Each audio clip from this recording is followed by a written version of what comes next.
Siemanko, witajcie w kolejnym odcinku Show Me Your Skins by Kinguin. Tak, by the way, Team Kinguin to moja była drużyna. Ci, co siedzą już dłużej na scenie, pewnie pamiętają. A właśnie dzisiejszym moim gościem jest osoba, która na pewno pamięta, bo jeszcze za tamtych czasów chyba grała. Nie jestem do końca pewien, no ale na pewno kiedyś był profesjonalnym zawodnikiem, aktualnie jest znanym komentatorem i pewnie większość z Was już wie, kto to jest. A mianowicie jest to Kuba, Kubik, Kubiak. Także zapraszam. Cześć Kuba. Siemaneczko.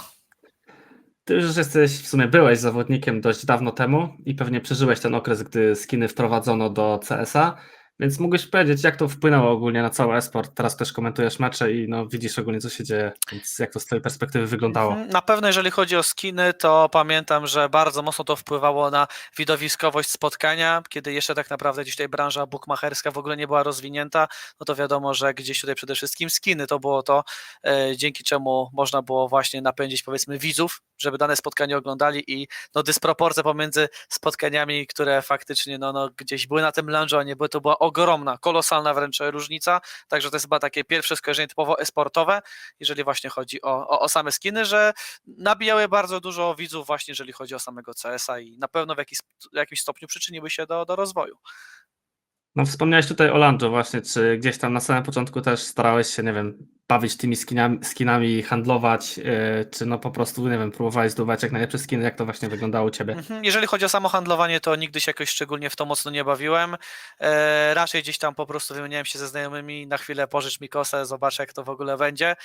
Ja przede wszystkim gdzieś tam właśnie, jeżeli chodzi o skin, no to jako streamer, wiadomo, że gdzieś tam było jakieś wsparcie zewnętrznych stron, żeby gdzieś z tymi skinami operować, także to chyba tak naprawdę była moja jedyna okazja.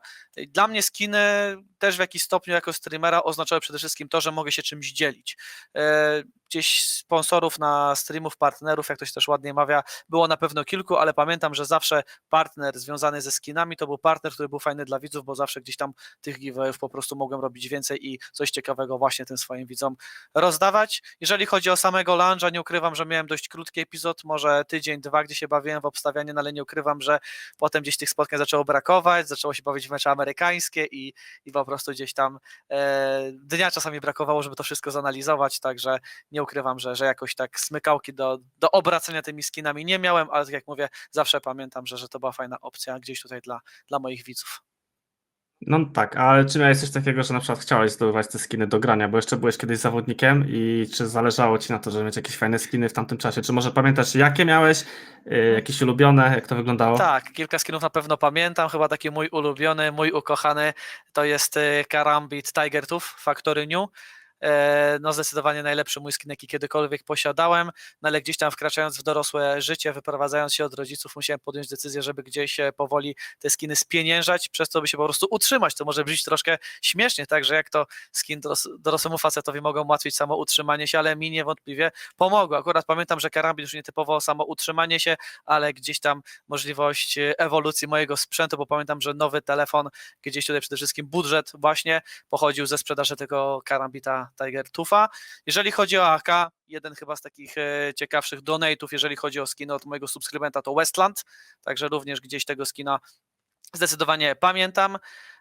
I wydaje mi się, że tyle. Raczej w momencie, kiedy już udało się tego karambita Tiger Tootha zgarnąć, wydaje mi się, że reszta skinów była już totalnie poza moim zasięgiem, bo gdzieś statraki, nie statraki, to chyba już ceny razy 5, razy 6. Także wydaje mi się, że jak miałem taką faktycznie fantazję, chęć zdobywania gdzieś tych skinów, no to jednak muszę przyznać, że udało mi się, sam siebie zadowoliłem, powiedzmy, właśnie posiadając gdzieś te skiny, które posiadałem. A to powiedz mi, nie wkładałeś nigdy żadnych pieniędzy, żeby te skiny zdobywać tak jakby? Nie musiałem nigdy pieniędzy wkładać, tak jak mówię, zawsze gdzieś tam po prostu miałem sponsorów, właśnie jeżeli chodzi o same skiny. Sytuacja wyglądała tak, że nie wiem, doładowali mi stronę, to co przegrasz, to przegrasz, to co wygrasz, to wygrasz, ile ty sobie tego rozdasz, ile nie, to już zależy do ciebie, także ja tutaj nie ukrywam, że zawsze jakieś doładowania na stronę, 50-100 zł dziennie i baw się i rób co z tym uważasz, tak to W często sumie było. podobnie teraz tak to wygląda właśnie u streamerów, że większość tam jest sponsorowanych przez jakieś strony. No ale w każdym razie, czy może pamiętasz właśnie, jaka kwota była tych twoich skinów i za ile też może Łącznie. sprzedałeś, jeśli chcesz się pochwalić rzeczywiście? Pewnie, nie mam z tym większego problemu. Wydaje mi się, że karambit to będzie ponad 2000 zł. i kupowałem wtedy iPhone'a 6s. Nie wiem, ile procent z tego telefonu to był ten karambit, ale chyba wtedy iPhony poniżej 3000 jeszcze kosztowały, także nie wiem, czy przypadkiem 1:1 prawie, że nie udało mi się tego telefonu kupić. Tak, jeżeli chodzi o same skiny, łącznie wydaje mi się, że ze sprzedaży może samej, nie wiem, z 3000, bo tak jak mówię, ten karambit to przebił wszystko, a reszta to po prostu gdzieś tam też, no czułem, że okej, gdzieś te skiny dostaję za darmo, też jakieś nie przywiązywałem do nich wartości, gdzieś tam właśnie tymi skinami po prostu się bawiłem. Chyba ostatnie, gdzie spieniężyłem już wszystkie skiny, które posiadałem, to po prostu chciałem mieć w portfelu Steam jak najwięcej gdzieś tych środków, by kupić sobie Cyberpunka, także to jest chyba ostatnia rzecz, kiedy właśnie pamiętam, że gdzieś tutaj starałem się te skiny sprzedać. Co ciekawe, jeszcze mi tam kilkaset złotych widzę, że zostało, także będą takie kolejne gry, których będę długo wyczekiwał, to właśnie dzięki temu, że gdzieś te skiny mam. Mafię 3 pamiętam, ale chyba najgorszy zakup mój, jeżeli chodzi o skiny, wcale niezadowolony byłem z tej gry, także też na pewno, jeżeli chodzi o kolekcję gier, no to skiny mi w tym mocno pomogły. To wydaje mi się, że jesteś jedną z nielicznych osób, które gdzieś tam na tych skinach sobie, można powiedzieć, więcej zarobili niż stracili, bo często ludzie otwierają te skrzynki, często gdzieś tam tracą, często kupują niepotrzebnie, a jak widać można, także tutaj fajnie. No i też widziałem właśnie takie fajne filmiki, że grałeś na tych jakichś jackpotach. To możesz coś powiedzieć, coś na ten temat jeszcze, jakieś słówko, bo tam widziałem fajne reakcje były. Nie, zdecydowanie. Tak jak mówię, dla mnie to było takie wkroczenie w dorosłe życie. Wiadomo, że troszkę to wszystko się pozmieniało na przestrzeni 5-6 lat, no ale wtedy gdzieś tam po prostu na jackpocie wygrać sobie 50-100 dolarów, no to jakby po prostu nie wiem, no nie ukrywam, ja potrzebowałem swego czasu 550-600 zł mi miesięcznie wystarczało, 400 wyszło na mieszkanie, resztę coś tam sobie dorzucę i po prostu mam, także nie ukrywam właśnie, że pod tym kątem to były dla mnie niesamowite emocje, że nagle gram sobie na jackpocie, zgarniam 200-300 dolarów i tak naprawdę no już wiedziałem, że wystarczy mi na czynsz na następny miesiąc. Także dla mnie pod tym kątem pewno gdzieś te skiny tak właśnie rozpracowywałem, reakcje niesamowite, faza była wtedy ogromna, no ale tak jak mówię, dopiero to wszystko wchodziło, także bardzo emocjonalnie do tego wszystkiego podchodziłem. Zawsze miałem swojego współlokatora Mańka, którego bardzo gorąco pozdrawiam, bo zawsze gdzieś taki skin, jakaś taka niesamowita wygrana, to od razu biegnę do drugiego pokoju, siema Maniek, zgarnąłem gdzieś tam kilkaset dolarów, dzisiaj stawiam imprezę i tak dalej, także nie ukrywam, że euforia, jeszcze raz euforia właśnie, jeżeli chodzi o te wszystkie jackpoty, o których wspomniałeś. No było widać właśnie, że tam fajnie zadowolony byłeś, ale zawsze no szczęście jednak musi być potrzebne, nie? Żeby takie coś się bawić. No a jak teraz właśnie, Kubik, jak teraz? Czy ty teraz dalej sobie grasz oczywiście w CS-a, pewnie wiem, czasami analizujesz coś tam, Jasne. ale czy używasz ogólnie skinów, czy już jednak totalnie to olewasz? W grze typowo już się w ogóle nie bawię skinami, mam najzwyklejszy nóż, najzwyklejszy AK, najzwyklejszą M4. Na ten moment jedyne skiny, którymi się zajmuję, to są, tak jak mówię, znowu gdzieś tutaj dla moich widzów przede wszystkim, czyli mam do ładowania stronę, gram sobie za te skiny i staram się coś ciekawego dla swoich widzów wyciągnąć, także to jest chyba taka ostatnia rzecz i najfajniejsza moim zdaniem właśnie, jeżeli chodzi o kwestie tych skinów, które u siebie mam, ale na ten moment po prostu za rzadko gram, chyba żebym przywiązał tylko uwagę. Jak jednak grałem na co dzień, to faktycznie fajnie byłoby mieć skina. Jedyne, czego mi brakowało zawsze i czego nigdy nie miałem, nigdy nie posiadałem innych rękawiczek niż te defaultowe. Nigdy nie miałem żadnych, także to jest chyba taka rzecz, którą może kiedyś będę chciał nadrobić, ale przede wszystkim gdzieś no, potrzeba tego czasu więcej, by grając w CS-a zauważyć to, że jakiegoś skina mam czy nie mam, bo jak wspomniałeś, często gdzieś tymi analizami się zajmuję, no to nawet szczerze nie zwracam uwagi, jaki skin ma zawodnik, też korzystam często z takiego programu zewnętrznego, który tworzy mi boty na serwerze, a nie samych graczy, no i te boty też nie mają skinów wtedy, także tak jak mówię, akurat z perspektywy mojego zawodu na ten moment troszkę skiny jednak poszły w odstawkę. No właśnie tak wracając, bo ty już w sumie chyba jak zakończyłeś karierę zawodnika, to już jeszcze rękawiczek chyba nie było, nie? Tak, jak ja Jeszcze grałem, mi się wydaje. jeszcze rękawiczek nie było. 2017 gdzieś tam zacząłem już bawić się w trenerkę, nazwijmy to, a rękawiczki może tak na skraju, albo może na początku już były takie drogie, że niewiele kto miał. Nie wiem, ty jakieś rękawiczki posiadasz na ten moment? Posiadam właśnie, miałem jedne, nie pamiętam dokładnie nazwy, teraz używam takich żółtych nowych, cenowe, które wypadły mi z nowej skrzynki. Jak wygląda? No są ładne. Ale cenowo, Dość drogie. cenowo. One 600 zł teraz kosztują. Tak kojarzę właśnie, że gdzieś te rękawiczki, kurczę, jak nóż, czy nawet droższe chyba. Ale one nie są takie drogie, bo używałem takich czerwonych 2400 zł, akurat nazw w głowie nie mam, musiałbym zobaczyć. Ale sprzedałem właśnie i teraz tą wylosowałem z tej nowej operacji. Aha. Także no to było spoko.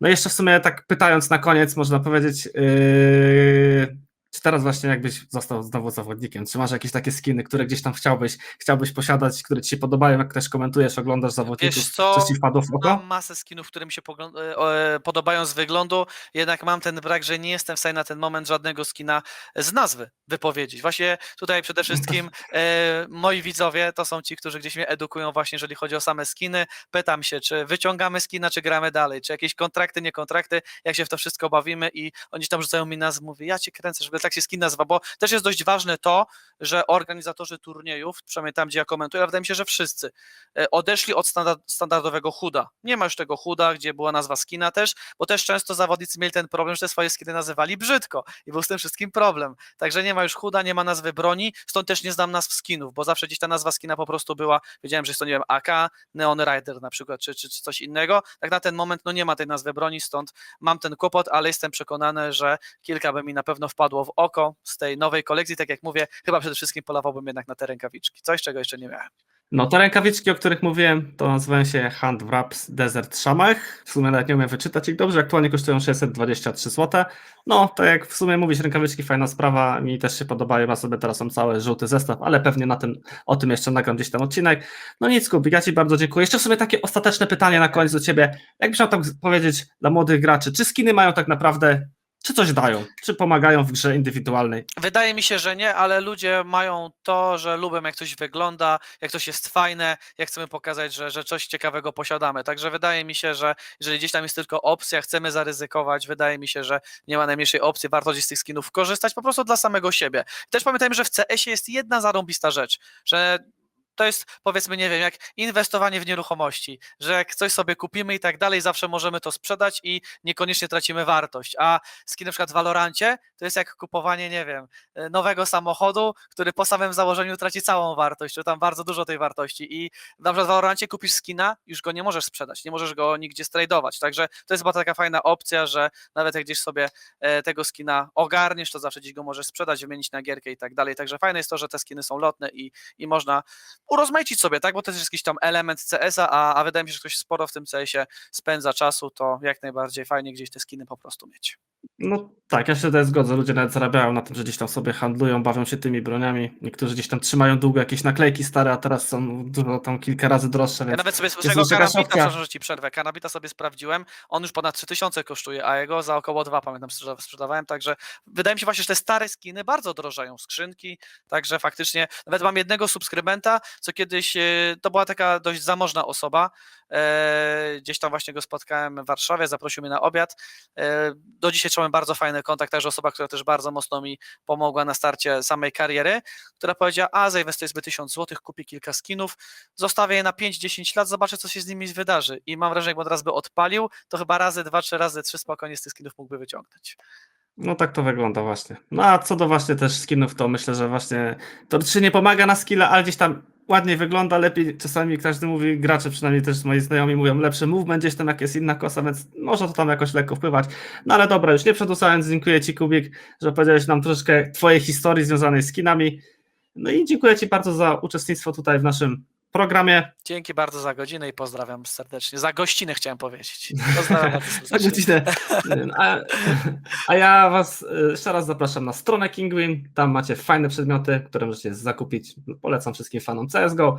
No i oczywiście subujcie, lajkujcie kanał i chwalcie się cały czas z Waszymi skinami, a być może właśnie pojawicie się w kolejnych odcinkach. Pozdro!